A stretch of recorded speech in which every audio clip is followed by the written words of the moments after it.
We build on what matters. We build on relationships. We're Home Matters, for people who want more. This episode was brought to you in part by Ben Heritage, financial, investment, retirement, money management, and planning. And by Angela Barrett at HomeMattersSC.com, building on what matters to you. Hey guys, I've got Ben Heritage here with me again today, our financial advisor. How are you? Good. Thanks for having me. Tell me some of the tools or what tools you use in financial planning, advising. Well, the oldest tool in my kit is really a calculator. I don't go anywhere without a calculator, but it gets a lot more advanced than that. The tools I've got at my disposal, a lot of software, a lot of research. So part of being in my business is usually an affiliation with some larger organization. So I have a broker-dealer at my fingertips with LPL Financial, and LPL is the nation's largest broker-dealer. So with that, I have thousands of people at my disposal for financial planning tools and software and things that they screen and give me access to be able to provide all the products and services I need for my customers.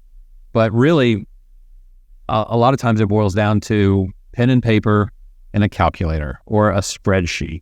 I'm a little old school like that. A software platform is great. It gives you a lot of pretty charts and graphs. Right. But you need to be able to sit down and mathematically figure out a future value calculation. And the trusty HP 10B2 calculator or Excel, and I go way back. So, sometimes it's just a basic tool of knowing how to work Excel.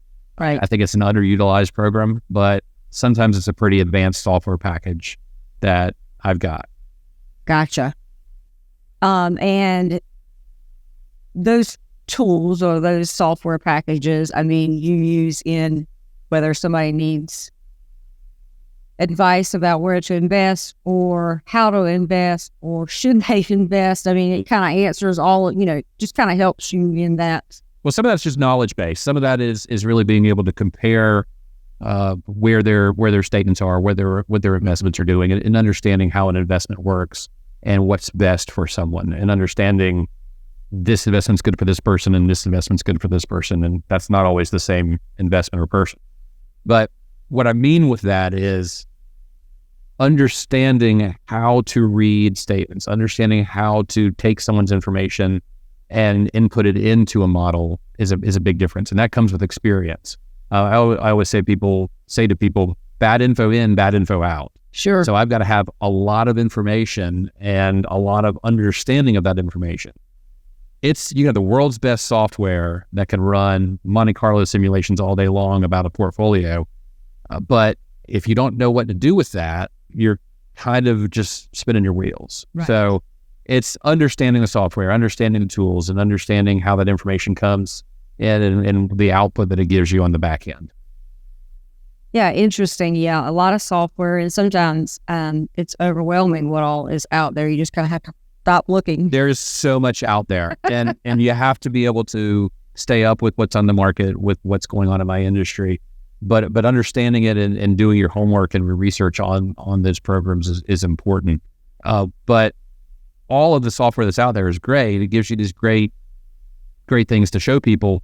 But ultimately, it's understanding the differences between what a 45-year-old needs and what an 85-year-old needs. Right. The software is not going to tell you that. Right. AI hasn't gotten there yet, right? It's getting close. We are definitely using AI on a daily basis. Yes. I don't think it is going to replace a financial advisor, but I think financial advisors are using AI more and more. I know we use it as a tool. It is something that's built in, but it's also a buzzword. People are talking, everything now is AI. I think I even read something where like Heinz Ketchup was using AI. Oh gosh. Heinz Ketchup hasn't changed in decades probably, but somehow they're using AI.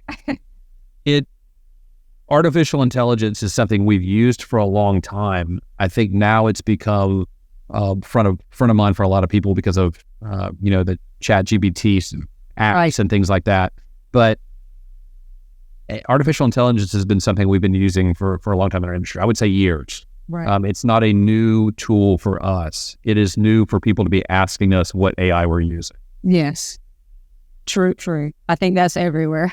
It is, well, it's one of those things that I think I don't bring it up first when people start talking about tools in my industry because we've been using it. Right. It's not new in technology for people who've been using it. That's right. It is now more mainstream. I mean, your web browser now uses AI to help you answer questions. Your cell phone's using it to help you prompt when you're texting somebody.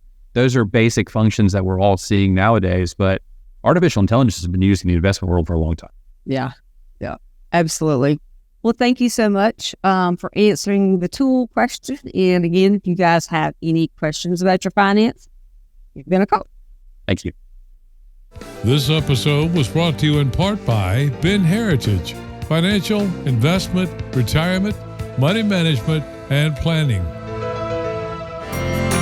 And by Angela Barrett at HomeMattersSC.com, building on what matters to you.